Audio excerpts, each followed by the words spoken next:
Psalm 131, a song of degrees of David. My heart is not haughty, nor mine eyes lofty, neither do I exercise myself in great matters, or in things too high for me. Surely I have behaved and quieted myself as a child that is weaned of his mother. My soul is even as a weaned child. Let Israel hope in the Lord from henceforth and forever. Let's pray. Dear Heavenly Father, thank you for this passage. Thank you for the opportunity to consider your word. Lord, I pray that you'll just help us to understand David's words here. Help us to understand the importance of having a settled heart and the importance of focusing on what you've given to us for that moment, Lord. I pray that you'll just be with us as we study your word. In Jesus' name I pray. Amen. So it says the Psalm 131, a song of degrees of David. Of course, here we have in this psalm, the 5 books of the Psalms are, of course, what we've been focusing on. And then, of course, in the 5th book here, we have the Songs of Degrees, about 15 chapters of songs called the Songs of Degrees, Psalms of Degrees. And in this song, it's focusing on not being haughty nor lofty in your ministry for the Lord. Of course, the Songs of Degrees, the first 5 books are about individual service, about developing yourself individually. You have the first psalm where you learn to receive from the Lord, to receive trust in the Lord, to receive blessing from the Lord. And then the second book, you have the focus of trusting in the Lord. So you have downward blessing in the first book, and then upward trust in the second book. And then in the third book, you have the focus of the outward experience, the life as it is in this world today. And it teaches you what that's about, the outward experience. And then you have the inward trust for the fourth book, where you learn to trust in Christ and to trust in God and to go into Him as your rock, as your shelter, as your protection from the outside world. And then in the 5th book, you have learning to develop your outward offense. You are learning how to use what God has given to you to fight against the encroaching darkness. And then in that 5th book, one of the tools you learn is not just doing ministry alone, but rather doing it together with other people. And then in the Song of Degrees, you have, in the first songs, is they leaving the world in their individual ministries, and they come together to the Lord's house, to the Lord's place where He put His name, and then they learn to do ministry together. And the Song of Degrees is how, at each stage of ministering together, not only do the 5 books help you develop yourself, but then the 5th book here, it teaches you how to develop yourself with others in a group ministry. So the Song of Degrees is about going up to the house of the Lord together and ministering together. And then, because there's strength in numbers, if you will. And so in this psalm, it's probably, I think we're about the 10th or so. In the Song of Degrees, we have 34 would be the last one there. 1, 2, 3. So we got about, we've done about 11 psalms of degrees. And in these Songs of Degrees, they give you an aspect of how that you can do things together. Previously, we looked at how that in like Psalm 129, about how that the world will try to affect you, and then how that you need to learn to affect the world in planting the right types of seeds, if you will, in sowing the right types of crops, if you will. We, in our ministry, we have the ability to allow the world to plant in us, or we can plant into the world. And we need to ask ourselves, what are we planting? How are we doing this as a community? Are we developing a righteous community? And so forth. And then, of course, we each psalm had something different to tell us. And then this psalm, it talks about how that a lot of times when we are doing ministry in honesty and focus on the Lord, a lot of times people look at us and they will say, well, he's just being haughty, or he's just trying to be better than everybody else. They'll look at the Christian who's trying to live the Christian life, and then they will look down at that Christian and they say, well, that person, he's just trying to be holier than thou. Or they will look at them in spite and say, hey, he's not being genuine. He's not doing the right things. He's just trying to do that for show or to get some benefit out of it. Here in this, especially in the life of King David, he had in his life, a lot of people look at him him and say, he has a naughty heart. He's just being impertinent. He just wants to be king. He wants to take over Saul's throne. We have that in the life of Saul, where he looked at David, and he looked at David and says, David's heart, he was trying to do his best to serve King Saul. He wanted with all of his heart to help King Saul, because that's what God had called him to do, to serve King Saul. But Saul, knowing the prophecy that one day that David would be the king of Israel, felt that David was trying to use that ministry fact to take advantage of Saul, and he was always being insecure. Saul was very insecure in his ministry, and so when he saw that David was coming up in the service of the Lord, he felt that David was trying to usurp his authority, to usurp his position, and so King Saul would look at him and say, hey, he's just doing that, or he's living that life as in that position because he wants to eventually take over my throne.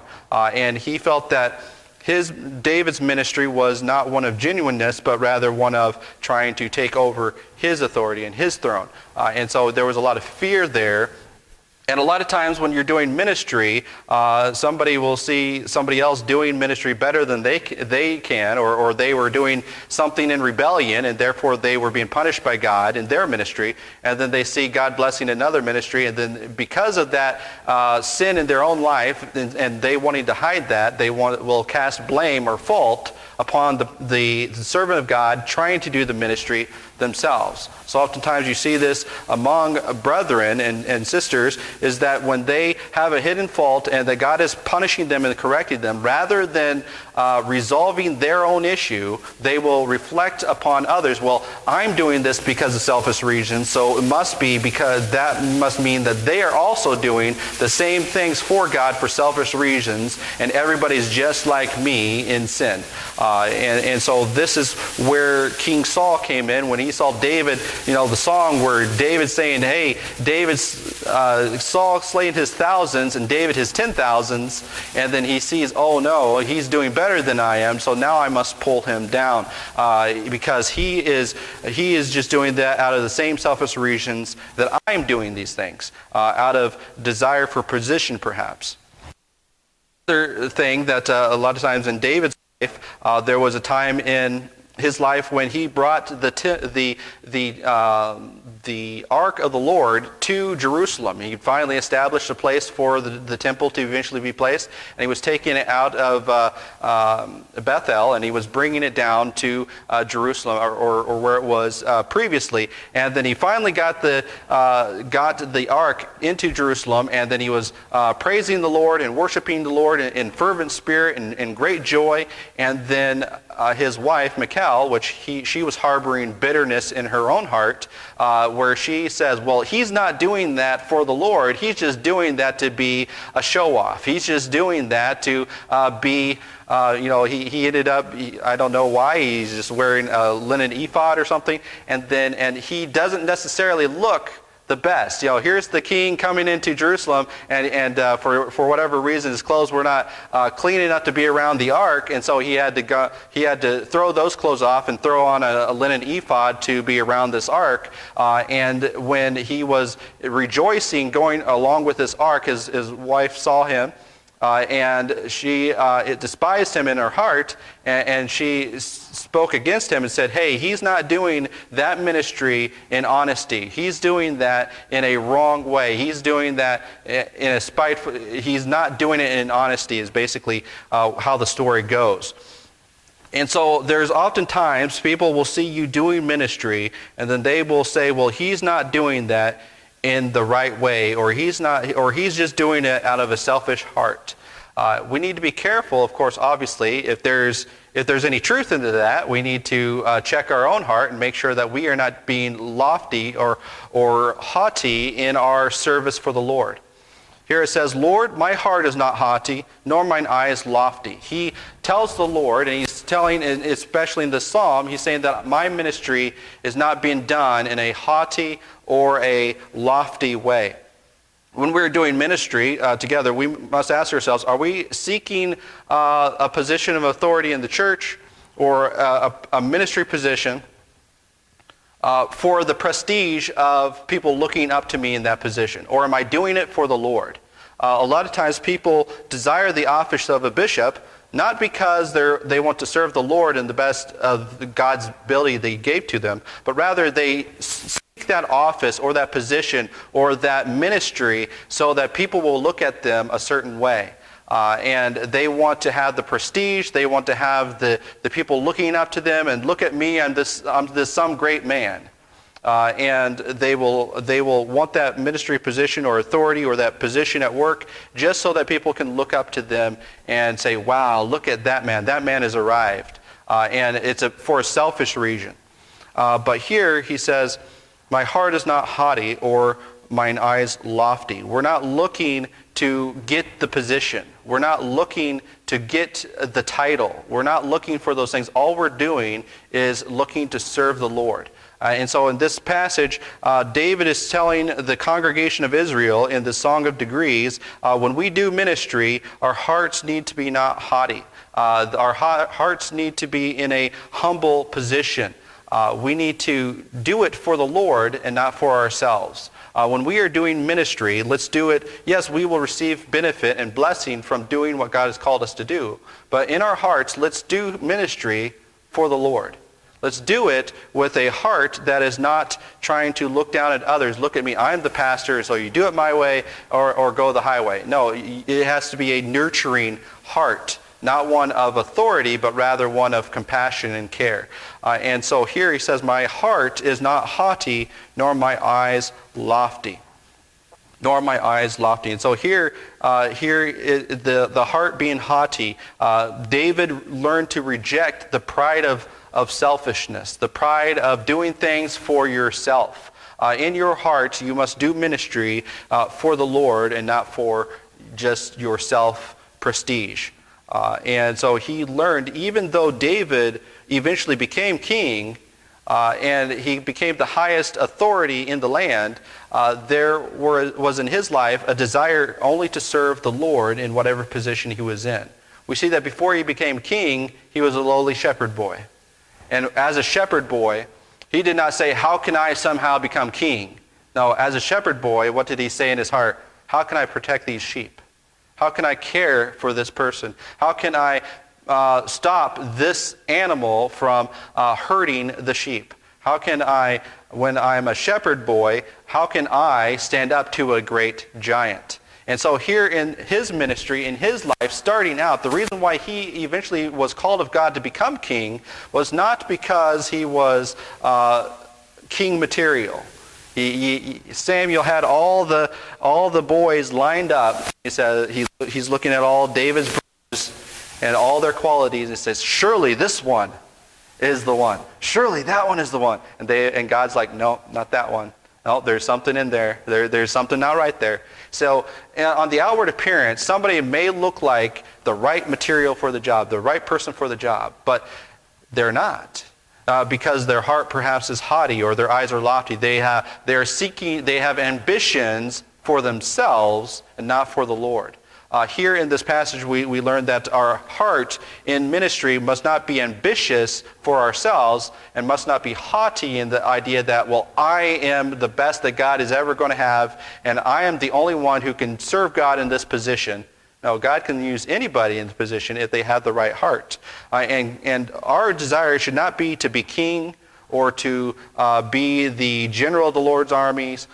Our desire should be of one that David had, was to, what can I do in this position to help the Lord the best? Here, as a shepherd boy, he learned to help his father with the sheep. That was his job. And then when he went to help his brothers, to feed his brothers when they were at war, his desire was not, how can I become a warrior?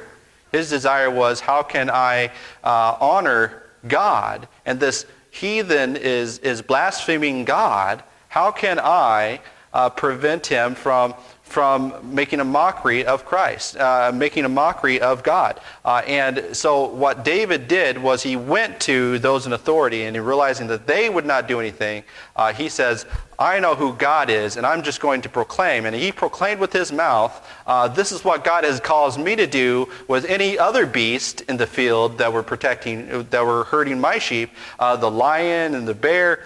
I was able to defend with my sling and with my hands. And I was able to defend those sheep. And what is this Philistine that would come up against the Lord's host doing in the same manner? He is just like those wild beasts, and I know how to take care of wild beasts that come against the Lord's flock, if you will. And then he used what he had as a shepherd boy to defend the Lord's honor, if you will. And in that service, he was promoted by Christ, by God, through to becoming the Israel's general eventually. And in that service, he humbly protected Israel against the wild people that would come against them, if you will.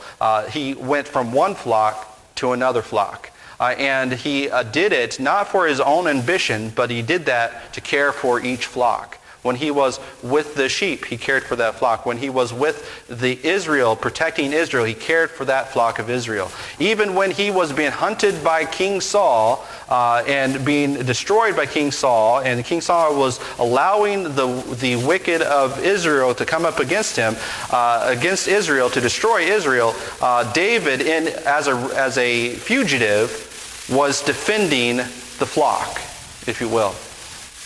Because he cared for the flock. He cared for them. Even though it wasn't his position, he knew that that's what needed to be done. And whenever, even when he was a fugitive, he helped King Saul. He protected King Saul. His men could have hurt him at any time, and he protected King Saul from their hand. So here he says, my heart is not haughty, nor my eyes lofty. Ask yourself in your life, in ministry, or seeking a job in a position, are you doing it for the prestige or for your own self? Or are you doing it because you're going to honor God in that position? As an employee, are you honoring God in that position? Or are you trying to do it out of selfish ambition? Here he says, Lord, my heart is not haughty, nor my eyes lofty. So David is telling the congregation here when we are ministering for the Lord, do it out of a humble heart and a non-lofty looking at other people. When your eyes are lofty, you say, I am greater than you.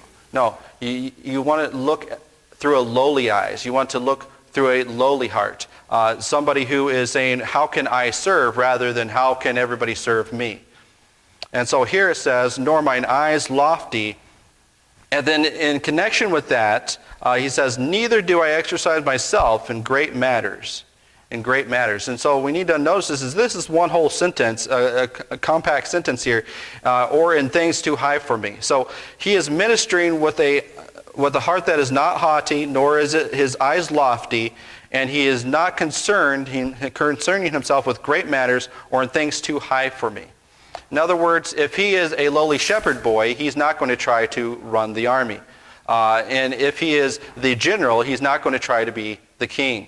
How oftentimes when he was the general that people said, hey, be the king now, and all these things. And how oftentimes when he was a fugitive, everybody would say, hey, be the king now. And what did he say? Hey, I will not lift my hand against the Lord's anointed. You see, even when David was a fugitive, even when Saul was destroying the country, David said, he is still the king, and I will not lift my hand up against him. See, he didn't become king until Saul was taken out of the way. Not by his hand, but by the Lord's hand. And so we need to see here that, yes, there are times when you could probably do things better than the current king. Saul, out of fear of his own position, destroyed the country out of trying to protect his own position. Trying to check his own authority. His heart was haughty in the fact that he was given a ministry by God, and that he used that ministry not for the protection of Israel, but for the protection of his own self and for the glorification of his own house. And here when he did that, he caused the whole to suffer.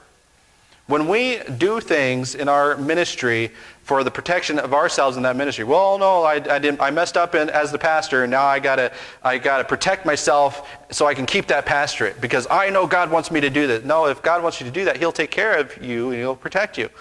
We don't need to try to manipulate people in order to keep a position that we are causing harm to. We always want to serve the Lord with the mind of protecting the Lord's heritage, what God has put that ministry in place for, we want to protect. The ministry is greater than the one individual, if you will. And we need to humble ourselves and realize that the ministry that we are in is not our own, but it is the Lord's. And it is His job to put in place at certain times different people. Here he says, not to have a haughty heart in that position. He says, nor are my eyes lofty, neither do I exercise myself in great matters. When he was a shepherd boy, he did not try to tell the generals how to run their job. When he saw Goliath going against the nations of Israel, he asked the question, why isn't anybody going against him? He was curious about that, but he didn't say, now this is how you need to do it, everybody. No, he says, hey, if you guys can't do it, I have a thing that I can do. Can I do this? And then he always submitted himself to the authority, and he allowed the authorities to determine how to run everything else. When he was Saul's general, he allowed Saul to be the king. When he was a fugitive, he still allowed Saul to be the king. And so we too need to not exercise ourselves in great matters or in things too high for me. The Lord here is telling us, remember your station. Do your station the best to your ability, and then I'll promote you. And then when you are in the next station, you focus on that ministry. You focus on that level. You don't always try to aspire and interfere with what God is doing with other people in other ministries. You focus on your own ministry, and you do that with all of your heart.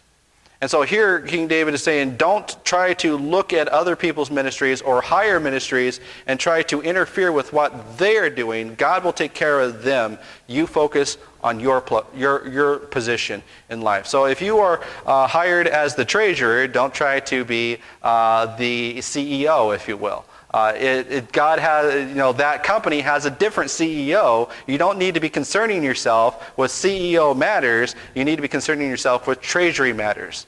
And so oftentimes people ruin their own ministries because they're so focused on other people's ministries than their own. And they know how to run everybody else's ministry except their own. We need to be careful with that. We need to not be haughty, and we need to yes, should the church as a whole know what the pastor is doing and keep him accountable? Yes. But that's part of your position as a church ministry, as a church member. But you're not to be micromanaging other parts of the ministry that you are not, that is not part of your ministry. And so, yes, accountability is your ministry as a member, but it is not micromanaging the pastor is not part of the members' ministry, if you will. So we can understand and see there. So David is saying to the nation, everybody needs to minister in their place to the best of their ability, and let God handle the other ministries. Let God handle the other offices of the nation.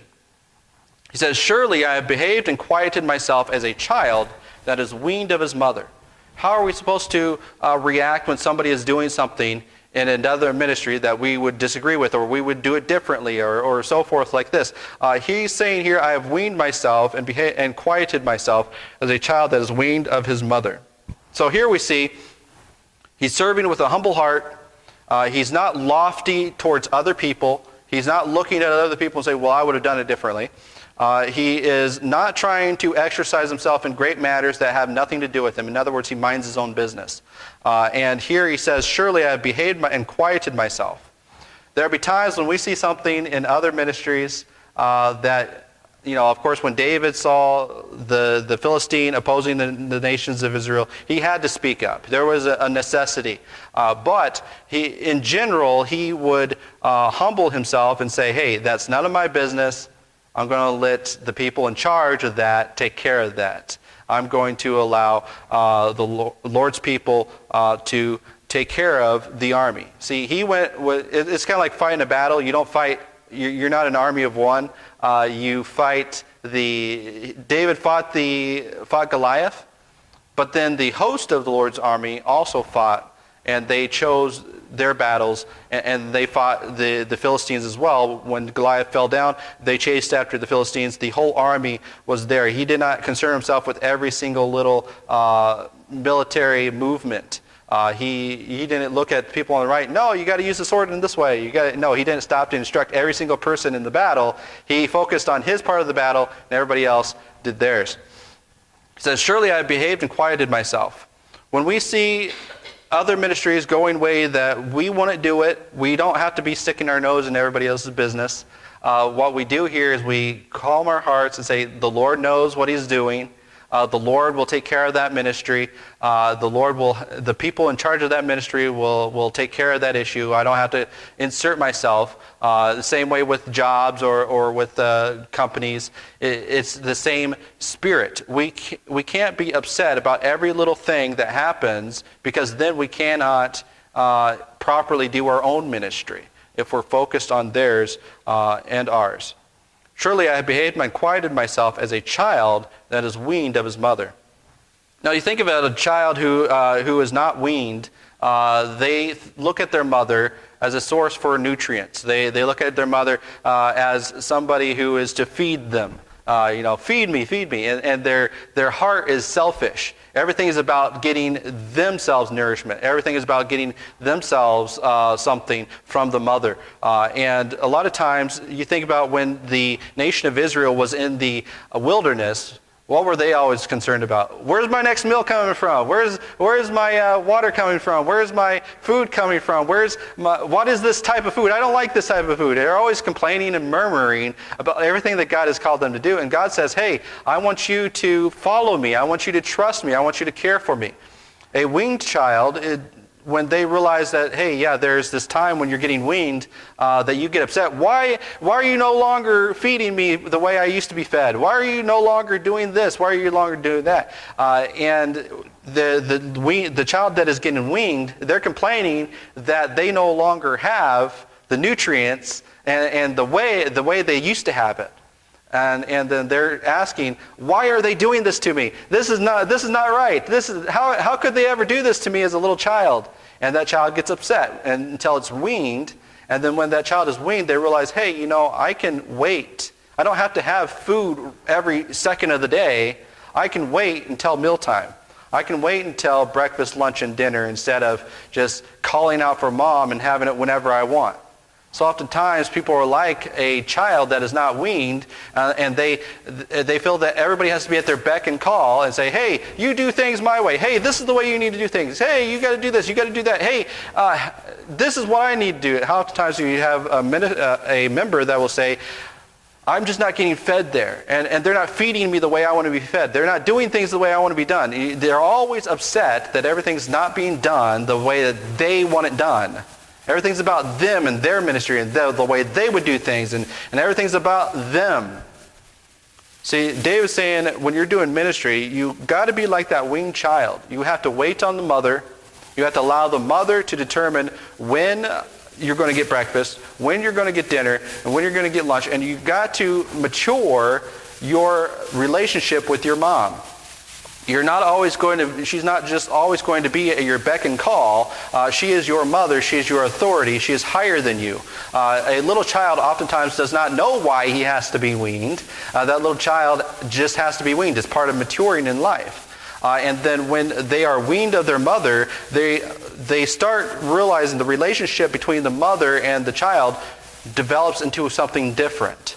It develops into something to where it's not just every time you come close to the mother is just to get nutrients, but rather as a weaned child is to get a loving relationship. You are around your mother not for nutrients, but for love and care and spiritual matters and education and higher things. You see, If you spend your life as a child with God, as a child that is always murmuring and complaining and trying to have everything your own way, like a child that is not weaned, then you're not going to develop in your own Christian life. You're always going to be stunted in growth. You're going to be somebody who's had the milk of the Word, but never graduated to the meat of the Word. And so you're always going to be your spirit is always going to be unsettled. A weaned child is somebody who has learned to patiently wait for the mother to prepare lunch, breakfast, and dinner, and to develop that relationship in something greater and deeper. But it is until he understands, until he is provided the information, as an older child, he will learn, why did I have to be weaned? Oh, that's why. Because mother will not always be there for me. I have to learn to provide for myself. And there's a process of providing for yourself, and it's a new relationship. Sometimes people ask, God, why are you doing this to me? Why is this happening to me? Why do I, and it's always I words, why do I have to go through this? Well, it's because you're being weaned off of the selfish old man that you used to be before you were saved, and he is developing and growing your spiritual life to where you are sufficient on the Lord for the greater things rather than just the personal selfish things of your own selfish heart. It says, surely I have behaved and quieted myself as a child that is weaned of his mother. My soul is even as a weaned child. My soul is as a weaned child. And the focus here is behaved and quieted myself. A person who cannot behave and quiet themselves and has to insert themselves in every single ministry, at every single question and decision, is somebody who is not yet weaned as a church member, if you will. Somebody who's not yet weaned in their Christian life. Is it wrong that a child is not weaned? No. But do they have to be weaned? Yes. And so there are stages in Christians' lives that each stage is not necessarily wrong in and of itself, but eventually you're going to have to graduate to a better stage. Saul never graduated to that self-sufficient and quieted spirit. He was always that child who was never quite weaned in the spirit, if you will. He was a believer, he was saved, but he was always selfish, and he allowed people to, like Doeg the Edomite, he would come along, Doeg would say, hey, King David is trying to do this to you. Oh no, I'm going to lose my connection to the Lord. And then what happens with Samuel, and when Samuel says, I'm never going to see you again, and God's rejected you as king, what did he go off and do? He didn't quiet himself, and he didn't say, well, okay, here's my lot in life, I'm going to do the best I can for God. He goes off and says, oh no, God's rejected me and he won't speak to me, and he started being bitter, and he started crying, and he didn't settle his heart, but he was always unsettled from that time forth, and allowed a spirit of jealousy and bitterness to come into his heart, and that defined the rest of his ministry. You see, when he was younger, King Saul, when he was younger, he ministered with the church, if you will. He prophesied with the church, if you will, the ministers of the Lord. And people were often asking, is Saul one of the prophets? Because he was with the prophets. But the thing is that he never graduated and quieted his heart and understood that his role in life was to follow the Lord and not protect his own ambitions. He says, my soul is even as a weaned child. So we need to learn to behave and quiet our souls and do the ministry that God has called us to do. He says, so David gives this testimony. He says that everything I did in my heart, I did it for the Lord and not in a haughty way. I did it with my eyes looking towards other people were not lofty. He looked towards the Lord, and he allowed people to minister in their own ways as he ministered for the Lord to the best of his ability.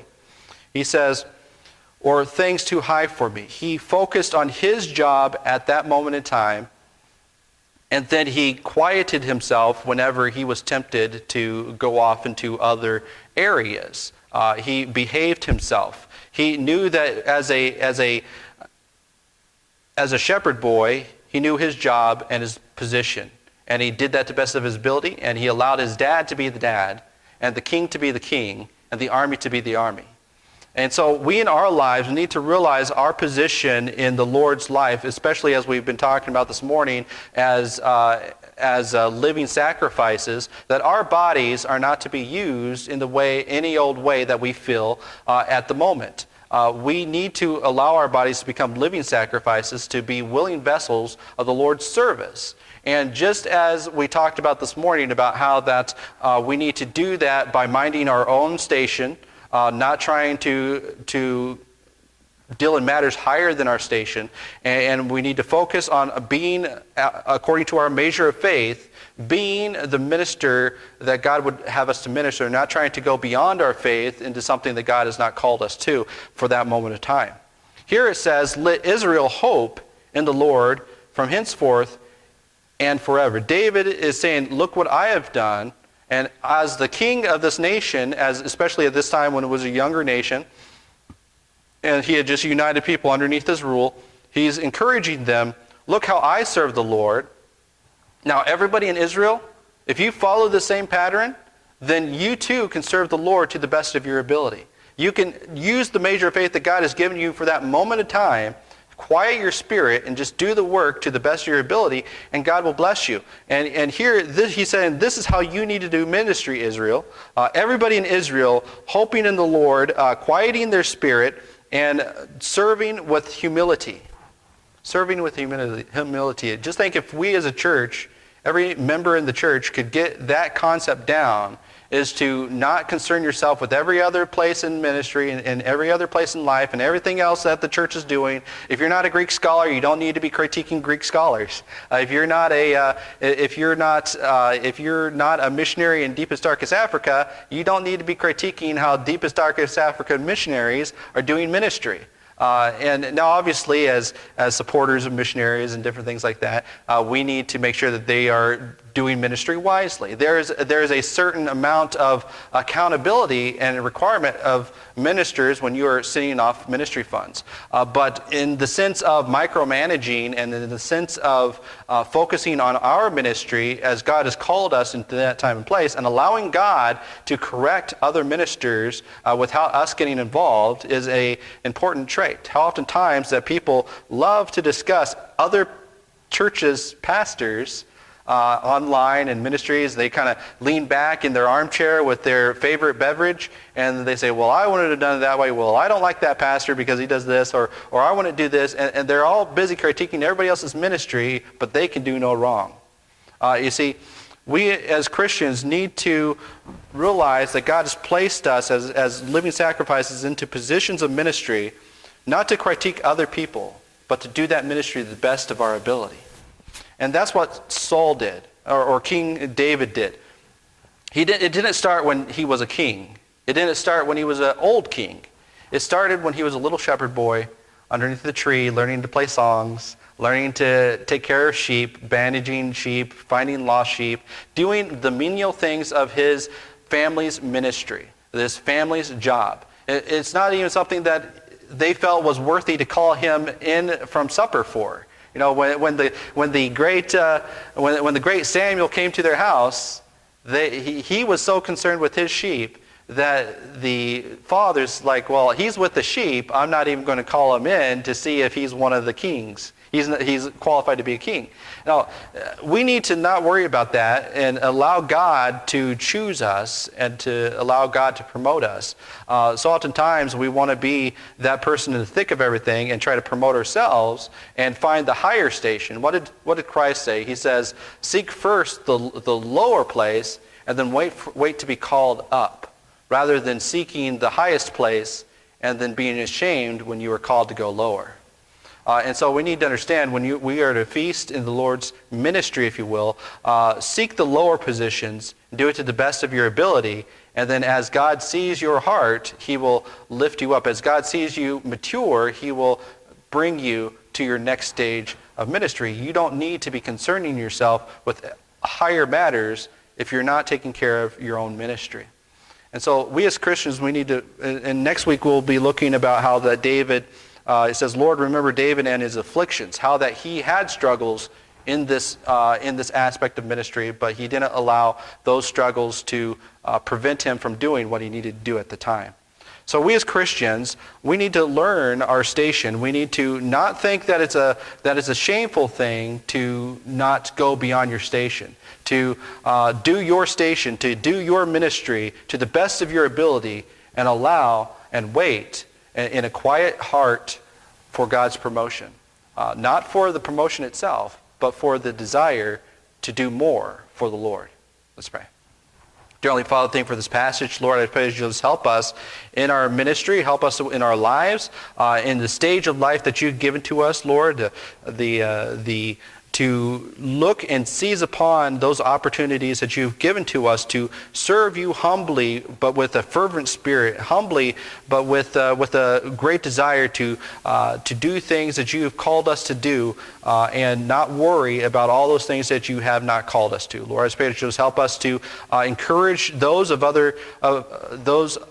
that are with us, as he did here for Israel, to encourage each and every one of them to minister in a humble heart, Lord. I pray that you'll just be with us to do the same, and to quiet our souls, and to be content in the lot that you've given to us. In Jesus' name I pray.